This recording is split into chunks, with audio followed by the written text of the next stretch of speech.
Hello guys, once again welcome back to my channel. कैसे हैं आप सब।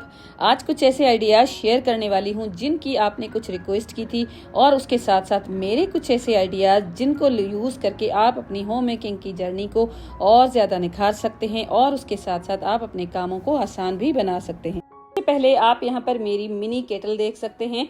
ये जो छोटी सी केटल है ना, बहुत ही ज़्यादा यूज़फुल है। विंटर में मेरे बहुत ज़्यादा ये काम आई है। तो जब मैं इसकी क्लीनिंग करती हूँ ना, तो इसको क्लीन करना बिल्कुल आसान है, लेकिन रात के टाइम पे गैस अक्सर चली जाती थी विंटर में। तो एक बार ना मैंने इसके अंदर दूध को बॉईल कर लिया था।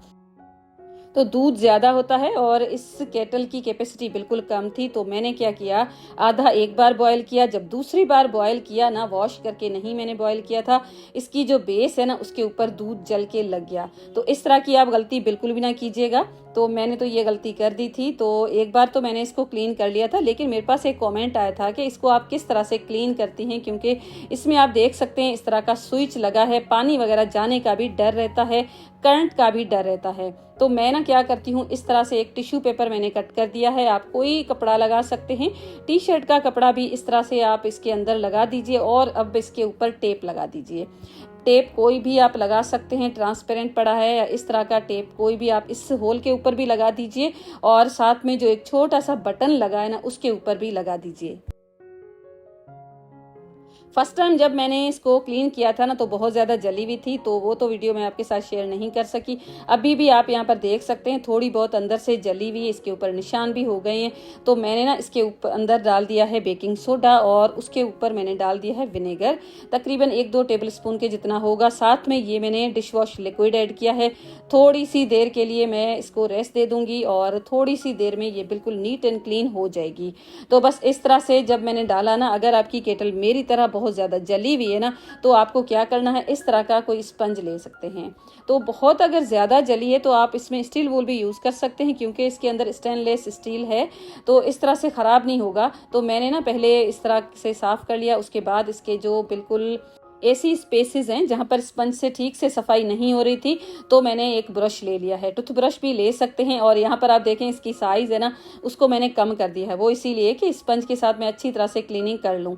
तो बस इस तरह से अंदर से भी मैंने साफ़ कर ली और बाहर से भी पूरा इसी स्पंज के साथ मैंने क्लीन कर लिया है। अगर आपको लगता है थोड़ी बहुत और ज़्यादा गंदी है तो आप दोबारा स्पंज लगा सकते हैं। उसके बाद इसकी जो बॉडी है ना, उसके ऊपर भी सेम स्पंज के साथ मैंने वॉश कर लिया है। तो इसको बहुत ज़्यादा पानी से बिल्कुल भी नहीं अभी तक मैं वॉश करूंगी। तो अब यहाँ पर मैंने साफ पानी डाल दिया है और एक बार मैंने इधर ही इसकी क्लीनिंग की। दोबारा मैंने सोचा सिंक के पास लेकर जाऊं और इसको अच्छी तरह से आपको क्लीन करके भी दिखाऊं।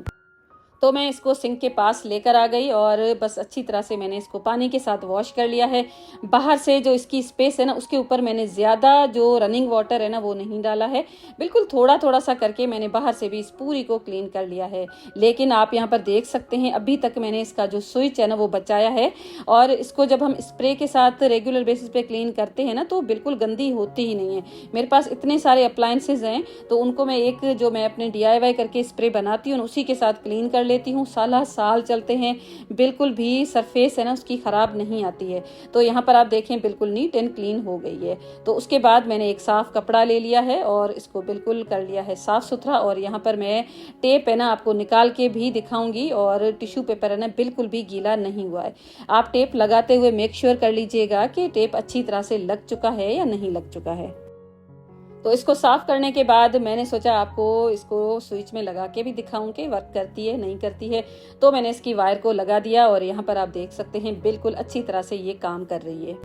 ये जो केटल है ना, अगर आप इसको लेने का सोच रहे हैं तो ले सकते हैं। बहुत ही यूजफुल सी है, छोटी सी ही है, छोटी सी स्पेस में आप इसको ऑर्गेनाइज भी करके रख सकते हैं। अब आ जाती है इस चॉपर की बारी। ये जो चॉपर मशीन है ना, इस तरह से जब हम काउंटर टॉप पे रखते हैं ना तो डस्ट मिट्टी चली जाती है, अक्सर इस तरह से बिल्कुल मेसी सा ये लुक देती है। तो आज मैंने सोचा इसको भी क्लीन कर लेती हूँ। इसका ये जो व्हाइट पार्ट है ना, जहाँ पर मोटर वगैरह लगी होती है, उसको क्लीन करना थोड़ा सा मुश्किल रहता है। रेगुलर बेसिस पे हम बाकी तो चॉपर को क्लीन कर लेते हैं, लेकिन ये वाला एरिया है ना, इसको हमेशा डीप क्लीनिंग करने से ही साफ सुथरा होता है।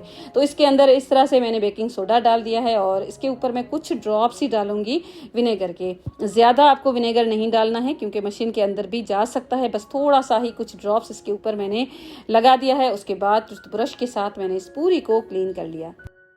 तो इसको क्लीन करने के लिए आपको कोई भी टूथब्रश चाहिए होगा, आप पुराना सा ले सकते हैं और उसके बाद आप इसकी अच्छी तरह से सफाई कर सकते हैं। तो मैंने तो पहले टूथब्रश यूज़ किया, उसके बाद क्यू टिप्स, उसके बाद टूथपिक्स के साथ जाकर मैंने इस पूरी सफाई को किया है कंप्लीट। साथ में मैंने एक टी शर्ट का जो कपड़ा है ना उसको भी यूज़ किया है और इस तरह से ये जो ब्लैकिश जितने भी इसके ऊपर स्टेन्स थे ना सारे के सारे नीट एंड क्लीन हो चुके थे।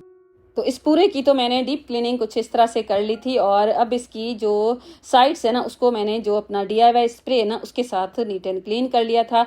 DIY स्प्रे की जो पूरी रेसिपी है ना मैं आपको स्क्रीन पे मेंशन कर दूंगी, वहां पर आप नोट कर सकते हैं। मैं अक्सर अपने वीडियोस में शेयर करती रहती हूँ, लेकिन मेरे जो ऑडियंस है ना न्यू जब जुड़ती है ना तो मेरे इस स्प्रे के बारे में अक्सर पूछती रहती हैं। तो मैं आज इसके इंग्रेडिएंट्स है ना वो आपको स्क्रीन पे भी मेंशन कर दूंगी और इससे बहुत अच्छी तरह से क्लीनिंग हो जाती है। आपको महंगे मार्केट से कोई भी स्प्रे लेने की ज़रूरत ही नहीं पड़ती है। मैं अपने पूरे घर की सफाई इसी तरह से कर लेती हूँ। ख़ास तौर पे ये जो मेरे अप्लायंसेज है ना उनकी तो सफाई इसी तरह से मैं करती रहती हूँ, उसी से ही साफ़ रहते हैं और जरासीम से पाक भी रहते हैं। तो इस पूरी को मैंने इस तरह से क्लीन कर लिया है और फ्यूचर में ये अगेन ख़राब ना हो उसके लिए आज मैं इसका कवर बनाने जा रही हूँ और कवर भी एक फैंसी सा बनाने जा रही हूँ। तो सबसे पहले यहाँ पर आप देख सकते हैं मैं इसकी मेजरमेंट लूंगी। उसके लिए जो ऊपर जो सर्किल आपको नजर आ रहा है ना सर्किल शेप, उसके अकॉर्डिंग नहीं लूंगी, थोड़ी सी ज्यादा करके लूंगी क्योंकि इसका जो बटन है थोड़ी बड़ी साइज का है तो उसको भी हमें कवर करना है। साथ में इसकी लंबी सी वायर भी है उसको भी कवर करना है। तो तकरीबन 1 इंच चारों साइड से मैंने बढ़ा लिया था इसको और एक पेपर का सर्किल मैंने कट कर दिया है।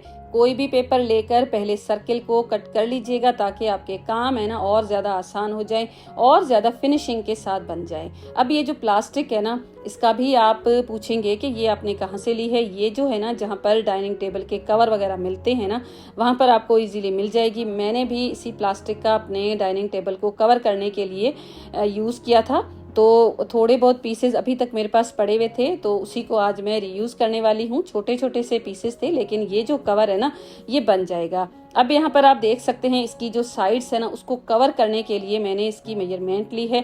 तकरीबन 7 इंच के जितनी इसकी लेंथ आ रही थी। अब इसकी जो चौड़ाई है ना वो बिल्कुल इसके अकॉर्डिंग मैं ले लूँगी और तकरीबन 26 इंच के जितनी आएगी। थोड़ा सा मैं बढ़ा के लूँगी क्योंकि बटन्स होंगे, साथ में वायर को भी मुझे कवर करना है। अब दूसरा एक प्लास्टिक का पीस है, उसी का मैंने एक पीस कट कर लिया है इसकी साइड्स को कवर करने के लिए। अब ये जो प्लास्टिक का पीस है ना इसके ऊपर पाइपिंग लगाने वाली हूँ। पहले तो मैंने सोचा था कि ये मल्टी शेड वाला कपड़ा यूज़ करती हूँ, लेकिन बाद में मैंने रेड कलर के शॉपिंग बैग के साथ इसको एक साइड से पाइपिंग लगा दी। उसके बाद अब इसकी जो बेस है ना, सॉरी बेस नहीं, जो सेंटर है ना सर्किल, उसके ऊपर मैं इसको लगाऊंगी। तो अगर आप प्लास्टिक पे सिलाई लगाते हैं, प्लास्टिक फटने का अगर आपको डर है ना तो आप इस तरह से कोई भी पेपर रखने के बाद ऊपर सिलाई लगाइएगा। मेरे पास ये जो प्लास्टिक है ना बहुत ज़्यादा हार्ड वाली नहीं है, बिल्कुल सॉफ्ट वाली है। तब मैं एज इट इज़ इसके ऊपर सिलाई लगाऊंगी ना तो भी ये टूटने वाली या फटने वाली नहीं है। तो इस पूरे सर्किल के ऊपर ये मैंने लगा दी है प्लास्टिक और कुछ इस तरह से ये बन के रेडी हो गई है। अब इसको मैं ऊपर की तरफ रखूंगी टांके को, क्योंकि इसके ऊपर मुझे सिलाई लगा के पाइपिंग बनानी है। तो मैंने इसको अंदर की साइड से पलट लिया और साइड जो खुली है ना वहाँ पर एक मैंने सिलाई लगा दी। तो इस तरह से इसकी जो साइड ओपन थी वो भी बंद हो जाएगी और बिल्कुल एक कैप की तरह हमारे पास रेडी हो जाएगी। अब अगर आप चाहें तो इस स्टेज पे भी इसको यूज़ कर सकते हैं, लेकिन मुझे इसके टॉप पे एक पाइपिंग भी लगानी है ताकि इसका लुक अच्छा आए।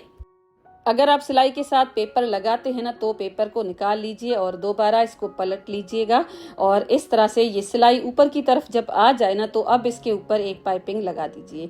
तो ये भी मैंने रेड कलर का शॉपिंग बैग ही यूज़ किया है और इसके अराउंड मैंने ये पूरी पाइपिंग लगा दी है और अब ये हमारा एक कवर स्टाइलिश सा बन के रेडी हो चुका है।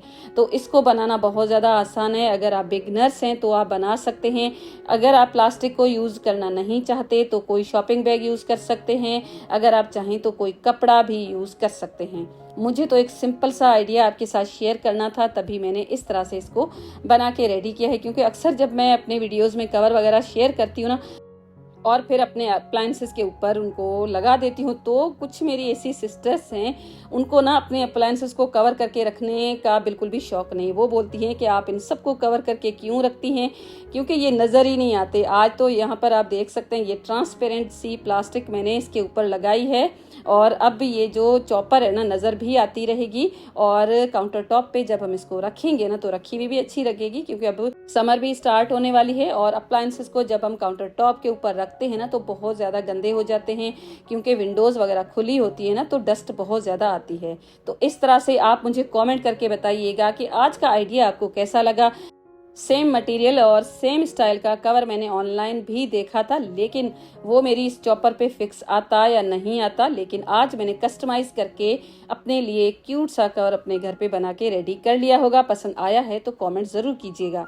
तो चीज़ों को कस्टमाइज करने का बस यही फ़ायदा होता है कि आप अपने अकॉर्डिंग उनको बना सकते हैं, तभी तो मार्केट में कस्टमाइज चीज़ें इतनी महंगी मिलती हैं। अब जो नेक्स्ट आइडिया आपके साथ मैं शेयर करने वाली हूँ ना, उसके लिए आपको एक कपड़ा चाहिए होगा। कोई भी कपड़ा आप ले सकते हैं।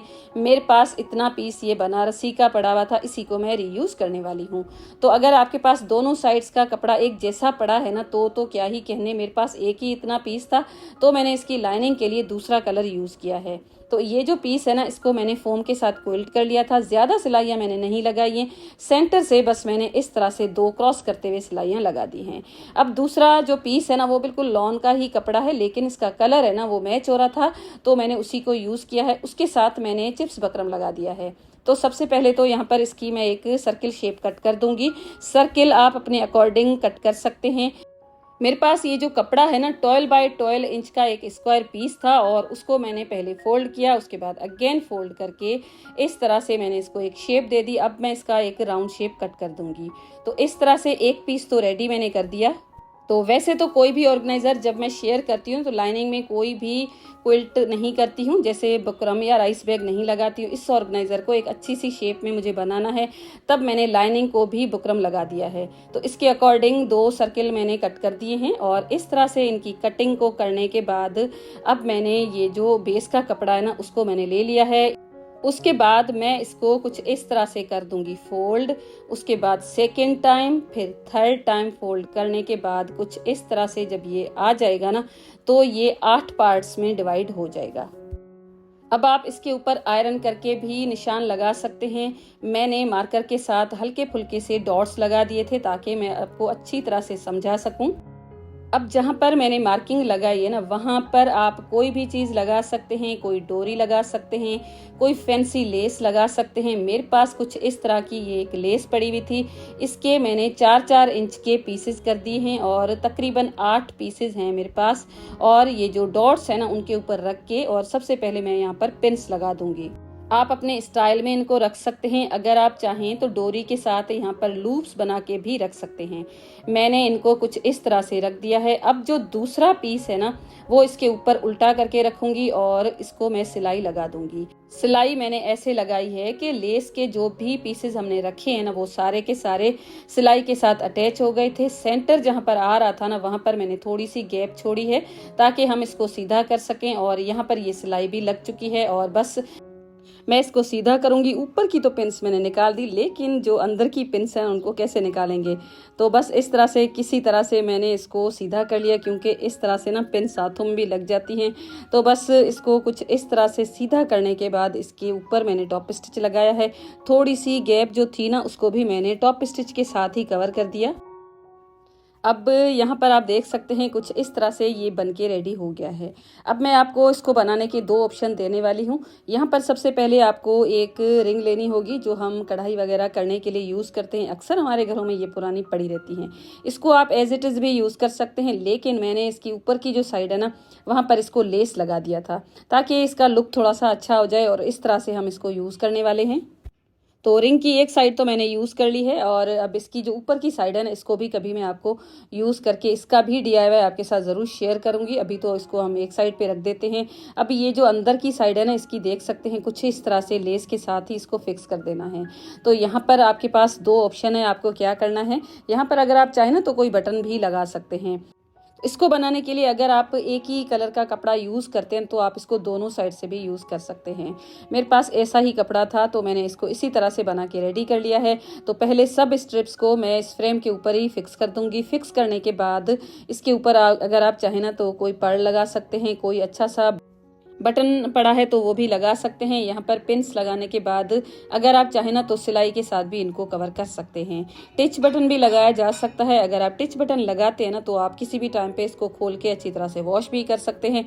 वॉश तो वैसे ये भी हो जाएगी। तो आपके पास मल्टीपल ऑप्शंस होते हैं, बस आपको थोड़ा सा अपना दिमाग लगाने की ज़रूरत होती है और चीज़ें ना खुद ब खुद आसान हो जाती हैं।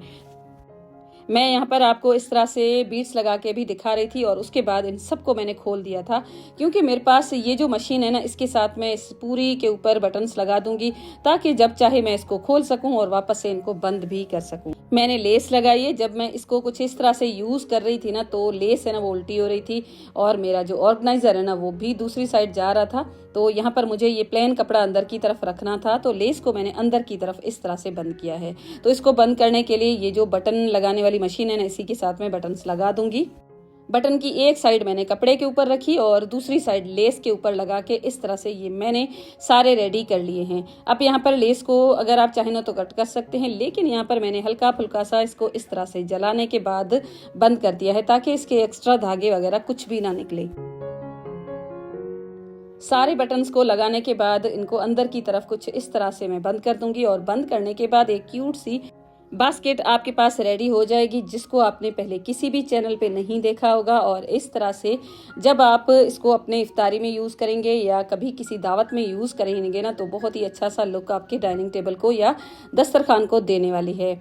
तो इसमें आप कोई भी बेकरी के आइटम्स सर्व कर सकते हैं। अगर आप चाहें ना तो इसमें ब्रेड्स सर्व कर सकते हैं या तो फिर चपातीज भी सर्व की जा सकती हैं। यहाँ पर इसका लुक को आप सबसे पहले चेक कीजिएगा और उसके बाद मुझे कमेंट में बताइएगा कि आपको ये आइडिया कैसा लगा। तो यहाँ पर ये क्वेश्चन आ सकता है कि इसको हम जब यूज़ करेंगे ना तो इसको कैसे उठाएंगे। तो आप इजीली इस फ्रेम के साथ इसको उठा सकते हैं, वापस से रख भी सकते हैं और अगर आप चाहें तो अपनी कटलरी भी इसमें ऑर्गेनाइज करके अपने डाइनिंग टेबल पे रख सकते हैं। अगर आप चाहें तो इसको एज अ फ्रूट बास्केट भी यूज़ किया जा सकता है। इसमें आप बहुत सारे फ्रूट्स इस तरह से रखेंगे और उसके बाद आप इसको कैरी भी इजीली कर सकेंगे। तो अगर आप चाहें ना तो इसको एज अ डेकोरेशन का पीस की तरह भी यूज़ किया जा सकता है। इसमें आप कोई भी फ्लावर का अच्छा सा बंच लगा दीजिएगा कुछ इस तरह से और फिर आप अपनी सेंटर टेबल पे इसको रख सकते हैं, डाइनिंग टेबल पे रख सकते हैं, जहां पर आपका दिल करता है वहां पर आप इसको डेकोरेट कर सकते हैं। तो बस आज का था मेरा इतना ही वीडियो। आई होप सारे की सारे आइडियाज़ जो मैंने आपके साथ शेयर किए आपको बहुत ज़्यादा पसंद आए होंगे। अगर आपको कोई ना कोई आइडिया पसंद आया है तो वीडियो को लाइक ज़रूर कर लीजिएगा, कमेंट कीजिएगा, शेयर करना बिल्कुल भी ना भूलिएगा ताकि आपके साथ दूसरों का भी बहुत ज़्यादा फ़ायदा हो जाए। मिलूंगी आपके साथ ऐसे ही एक इंटरेस्टिंग से वीडियो के साथ। अपना बहुत ज़्यादा ख्याल रखिएगा। Thanks for watching, take care and bye bye.